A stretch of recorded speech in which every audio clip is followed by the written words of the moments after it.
Après l'environnement à la mi-mars, le tribunal judiciaire de Cayenne a tenu hier une autre audience dédiée, cette fois au contentieux des violences intrafamiliales. Autrement dit, une audience uniquement consacrée à ce genre de dossier. Nombreux en Guyane. L'an dernier, les violences intrafamiliales ont augmenté sur le territoire, selon les chiffres du ministère de l'Intérieur. En février dernier, le procureur de la République, Yves Leclerc, avait d'ailleurs déclaré que les violences intrafamiliales amenaient entre 5 et 6 gardes à vue par jour, d'où le besoin de mettre en place des dispositifs spéciaux et qu'on observe d'ailleurs dans beaucoup d'autres tribunaux français, des audiences dédiées pour gagner en efficacité mais aussi en qualité, car c'est un contentieux qui prend beaucoup de temps. Pour en parler, Sophie Baudis est notre invitée ce matin. Bonjour. Bonjour. Et bienvenue sur Radio Pays. Merci beaucoup d'avoir accepté notre invitation. Sophie Baudis, vous êtes juge au tribunal judiciaire de Nîmes et vous faites partie de ces magistrats qui sont arrivés donc en renfort en Guyane au début du mois de février. Renfort provisoire, comme l'avait annoncé le garde des Sceaux lors de son déplacement sur le territoire. Et c'est vous donc qui avez présidé l'audience d'hier et dont on va parler ce matin. Violence intrafamiliale, Sophie Baudis, déjà c'est quoi? On va commencer par là. Quel genre de situation, quel genre de dossier? La liste, évidemment, elle est longue, mais est-ce que vous pourriez finalement nous donner des exemples de ce que ça signifie et de comment est-ce que ça se traduit très concrètement? Alors les violences intrafamiliales, comme son nom l'indique, j'ai envie de dire, se passent au milieu de la famille, principalement bien évidemment des violences conjugales, et il peut y avoir aussi des dossiers qui touchent des violences entre les parents sur les enfants et des jeunes majeurs aussi sur les parents. Voilà ce qu'on appelle les violences intrafamiliales. Et comme je l'ai dit, c'est principalement des violences conjugales. Principalement, ça veut dire que la grande majorité de ces audiences, elles touchent au couple, finalement, à la cellule conjugale. Exactement. Avec des enfants qui peuvent être mêlés à ça parce que qui assistent à ces violences et pour qui c'est assez dramatique puisque des études ont été menées à ce sujet. C'est pas moi qui le dis, mais c'est plus grave pour des enfants d'assister à des scènes de violence conjugale que s'ils assistaient à des scènes de guerre ou à des scènes de terrorisme. Pourquoi ? Parce que ça se passe généralement au sein du foyer, donc c'est-à-dire l'endroit où normalement ils sont censés être en toute sécurité, et ça se passe la plupart du temps donc entre leur père et leur mère, et donc les deux personnes qu'ils aiment le plus au monde. Donc c'est très traumatisant pour les enfants et c'est pour ça que la loi aussi maintenant a prévu depuis quelques années maintenant que la présence d'un mineur sur place et qui assiste à ces violences est quelque chose qui aggrave en tout cas l'infraction. Et vous me disiez vous me disiez tout à l'heure que du coup dans la salle durant ces audiences-là, il y avait finalement beaucoup de monde, auteurs, victimes, magistrats, avocats et aussi donc des représentants des enfants qui peuvent être amenés à témoigner, c'est bien ça? Oui, enfin c'est plus pour représenter leurs intérêts, c'est-à-dire que dans ces cas-là, un administrateur ad hoc peut être nommé et désigné pour l'audience effectivement spécifiquement pour représenter les intérêts de l'enfant qui est reconnu comme victime aussi parce qu'il a assisté à ces violences, ou alors il en a reçu aussi parce que il n'y a pas que le fait d'assister à des violences pour des enfants, malheureusement ils peuvent être aussi pris à partie par l'auteur. Comment est-ce qu'elle s'est passée l'audience d'hier? Évidemment, on ne va pas rentrer dans des détails trop intimes et donner des noms, mais à quoi est-ce que ça ressemble finalement une audience dédiée à des violences intrafamiliales? Qu'est-ce qui s'y dit? Qu'est-ce qui se passe? Mais on touche à la famille, donc on est vraiment au cœur de ce qui se passe dans les familles. C'est toujours plus complexe, je trouve, moi, que des dossiers plus courants qu'on a l'habitude de traiter, comme par exemple des trafics de stupéfiants, ou ici spécifiquement sur, malheureusement, régulièrement aussi sur de l'orpaillage illégal. Mais au-delà de toutes ces infractions, c'est vrai que ce qui touche à la famille est plus complexe parce que la victime a besoin de s'exprimer ou alors a peur de s'exprimer. Donc, il faut que les débats soient sereins, bien évidemment. Il faut aussi que chacun ait la possibilité de s'exprimer et également la personne qui est prévenue, c'est-à-dire qui est poursuivie pour ces faits-là avant qu'elle ne soit jugée, qu'elle puisse dire elle aussi la raison pour laquelle elle en est arrivée à frapper son conjoint ou sa conjointe. Mais je crois que c'est aussi, ça fait partie du chemin, du processus, en tout cas pour l'auteur de commencer à prendre conscience de ce que c'est que la violence, parce que la plupart du temps, souvent, ils n'ont pas conscience de ce que peut être la violence. Pour eux, une simple gifle, avoir poussé quelqu'un, ce n'est pas de la violence. Or, si, c'en est.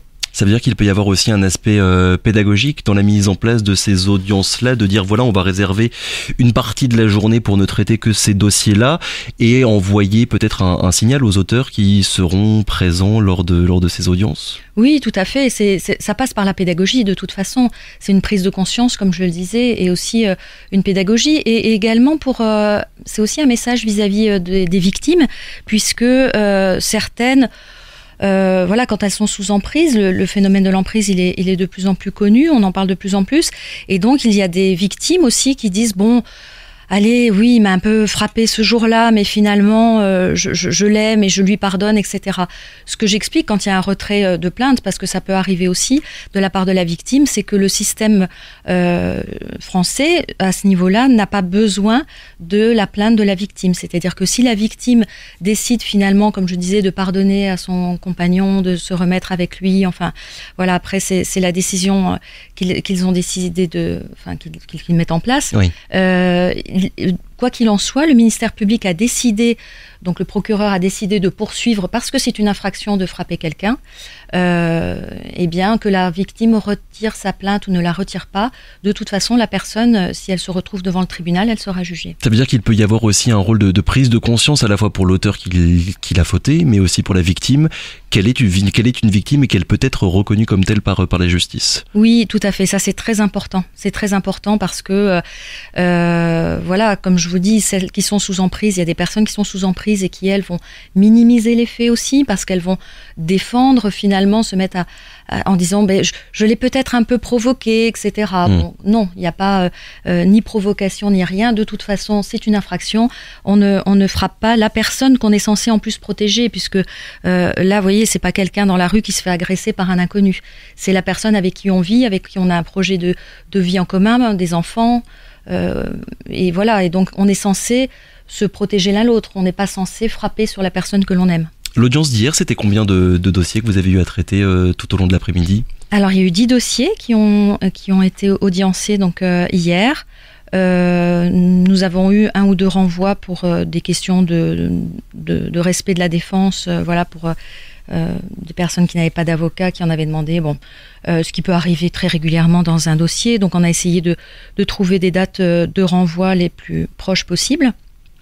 Mais c'est des personnes qui la plupart étaient placées sous contrôle judiciaire, donc avec un contrôle judiciaire qui continue jusqu'à la prochaine audience pour ces personnes-là, et sinon les autres ont été toutes jugées hier.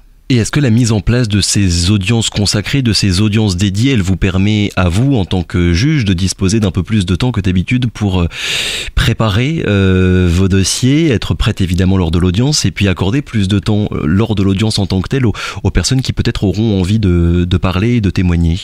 Alors effectivement, c'est important que les personnes aient le temps de parler, que nous aussi on fasse en tant que juge, qu'il y ait une instruction du dossier qui soit faite à l'audience la plus proche possible de ce qu'il y a dans la procédure.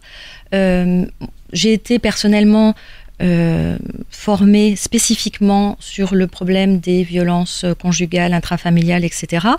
Donc c'est la raison pour laquelle c'est moi qui ai présidé l'audience hier.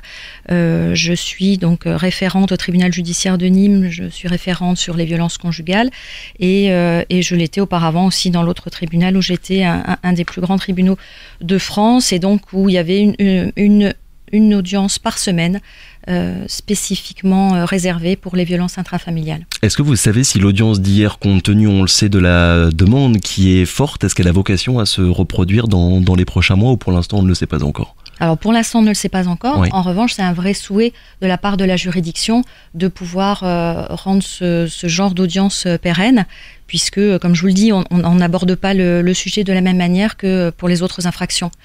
Donc c'est tout ça. Après, c'est une question aussi, ça va être une question de moyens. De moyens, évidemment. Oui. Pour l'instant, voilà, nous sommes 7 magistrats en renfort du tribunal pour 6 mois. J'espère que cette mise en place de cette aide pourra être renouvelée. parce que ça permet justement de pouvoir, organiser une audience comme celle d'hier, spécifiquement sur un thème qui est important, comme celle des violences intrafamiliales. Alors il y a le souhait de la juridiction, il y a aussi la volonté politique et la volonté du gouvernement, il y a des réflexions, on va dire, qui sont menées actuellement sur ce sujet-là. Le mois dernier, la première ministre Elisabeth Borne a déclaré vouloir créer un pôle spécialisé dans ces violences conjugales-là et dans chaque tribunal de toute la France. C'est quoi votre avis sur cette annonce? Est-ce que ça va dans le bon sens? Est-ce que c'est une bonne idée? Et est-ce qu'il y a les moyens nécessaires pour pouvoir avoir suffisamment de magistrats qui feront partie de ces futurs pôles spécialisés, Sophie Baudis? Alors, en ce qui concerne les moyens... Vous n'êtes pas la personne, évidemment, à qui je dois poser cette question. Pour le faire. Bien évidemment que, comme je le disais, on a commencé par ça en disant que c'était un fléau et que ça va passer aussi par tout ce qui est associatif autour de la justice, c'est-à-dire, j'en ai parlé un peu, c'est tout ce qui est éducation. Il y a de l'éducation à faire, il y a de l'information, que ce soit pour les victimes ou pour les personnes qui vont être auteurs. Il y a plein de choses qui ont été mises en place au sein des tribunaux, particulièrement ici à Cayenne aussi. Par exemple, quelque chose que je trouve important, c'est la prise en charge de l'auteur, parce que c'est vrai qu'il faut qu'il y ait une prise en charge de la victime, bien évidemment, et ça reste la priorité. Mais c'est important aussi qu'il y ait une prise en charge de l'auteur, comme je le disais, pour qu'il y ait quelquefois sortir des addictions aussi, parce que les violences interviennent dans le cadre d'addictions. Pour éviter la récidive. Pour éviter la récidive. Et donc, il y a un système qui a été mis en place qui s'appelle un contrôle judiciaire avec la nécessité, en tout cas, de suivre des soins, de mettre...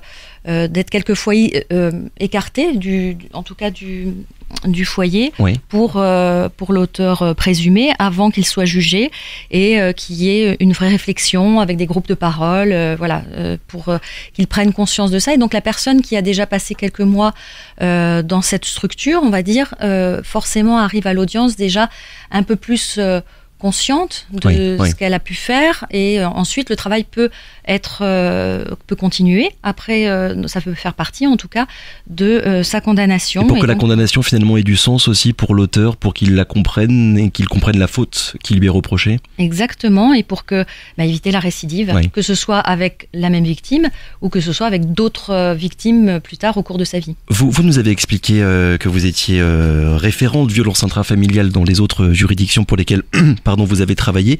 C'est important sur ce sujet-là, peut-être plus qu'un autre, d'être spécialisé en tant que juge, en tant que magistrate, pour arriver à comprendre ces trajectoires-là, ces histoires qui sont particulières et qu'on a peut-être du mal un petit peu à comprendre de l'extérieur.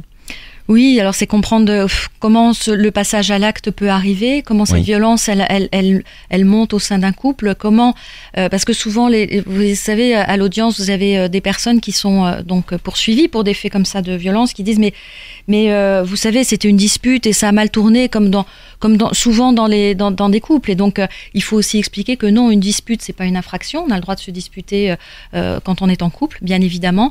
En revanche, je leur dis, toutes les personnes qui se disputent, tous les couples qui se disputent ne se retrouvent pas devant un tribunal. Si vous vous retrouvez, monsieur, devant un tribunal, c'est parce que y a eu quelque chose de grave, et là on est dans une infraction. Ça veut dire qu'il peut y avoir une certaine forme de banalisation parfois de la violence au sein du couple, et que la prise de conscience, elle n'a toujours pas eu lieu au moment de l'audience. Ça peut être le cas, et donc en tout cas, ça fait partie des choses que l'on explique quand on est à l'audience. Ce que l'on souhaite, c'est ne plus revoir la personne, bien évidemment, devant soi, et la victime... a fortiori la victime. En préparant les questions, je suis tombé sur le témoignage d'un juge. Il est le président du tribunal de Bobigny, et qui parlait justement de ces audiences spéciales. Je le cite, dans ces audiences si complexes où l'on touche à l'intime, au fonctionnement de couples plein de contradictions, où il faut tenter d'évaluer la dangerosité de la situation et de l'auteur, il faut une très grande attention sur les personnes et sur l'interaction des personnes. Je suppose que d'après ce que vous avez commencé à nous dire, vous partagez ce point de vue, Sophie Baudis. Tout à fait, c'est complexe. C'est pour ça que je disais, tout ce qui touche de toute façon à la famille, c'est complexe. Ce ne sont pas des inconnus entre eux. Il y a toute une histoire. Nous, à ce moment-là de la justice arrive quand, comme je l'ai dit, la personne en tout cas est poursuivie pour avoir commis une infraction. Forcément, il y a aussi l'aspect psychologique de la victime. comme j'ai pu l'aborder déjà, qui peut avoir aussi, qui peut être sous emprise et donc qui va pas forcément prendre conscience non plus que ce qu'elle a vécu c'est grave et que. Mais vous êtes formé sur toutes ces questions-là, d'un point de vue psychologique d'ailleurs? Alors oui, il y a des formations spécifiques qui sont. C'est pour ça que je vous dis que moi j'ai été formée en tout cas sur ces aspects-là. C'est une formation. On a la chance, la justice en France, d'avoir une richesse de formation qui est proposée par l'école de la magistrature. Donc tout au long de notre carrière, on est formé. Et donc moi voilà, j'ai reçu ces formations-là pour essayer de mieux comprendre en fait ce qui amène à la violence et aussi comment est-ce que la victime sort de cette violence-là ou parfois retourne dedans. Ce qui est important aussi, on en a peu parlé, mais je l'ai un peu abordé, c'est tout ce qui est l'aspect avec les enfants, parce que les enfants qui sont présents et qui assistent à ces scènes de violence, que va devenir ce petit garçon quand il sera adulte et que le seul modèle entre guillemets qu'il aura reçu, c'est de voir que finalement ça va être l'homme qui va dominer, qui va frapper sa mère, sa compagne. Que va-t-il faire lui? Va-t-il reproduire finalement ce qu'il a traversé quand il était enfant? Et de la même manière, qu'en est-il de cette petite fille qui assiste à ça et qui peut-être que pour elle va se dire c'est peut-être comme ça que ça fonctionne dans la vie. Donc c'est pour ça que c'est très grave que les enfants soient là et malheureusement c'est la plupart du temps ils en font partie. Donc cette éducation elle passe aussi par les enfants pour les futures générations. Avec également la nécessité du coup de faire des interventions en milieu scolaire. Je crois qu'à l'occasion de cette audience-là, il y a des déplacements prévus dans certains collèges, lycées. Oui, je sais qu'il y a des associations qui vont être en charge aussi, qui sont en charge de ça, tout comme dans les milieux hospitaliers, de pouvoir que les personnes, les soignants soient aussi formés à ça et puissent faire plus facilement des signalements quand ils voient une personne en danger. Alors on voit que depuis un certain temps maintenant, il y a une certaine priorité qui a été mise politiquement sur le contentieux des affaires de violence intrafamiliale. Dès qu'on entend parler un procureur par exemple pour faire le bilan de l'année passée, il y a le sujet des violences conjugales et intrafamiliales qui est abordé alors que c'était pas le cas il y a quelques années. C'est juste de la com de la part du gouvernement, du ministre de la Justice, de vouloir un peu montrer qu'il y a une présence sur ce sujet-là, ou bien vous sentez quand même qu'il y a de réels changements sur le sujet et de vrais moyens qui sont mis sur la table, Sophie Baudis?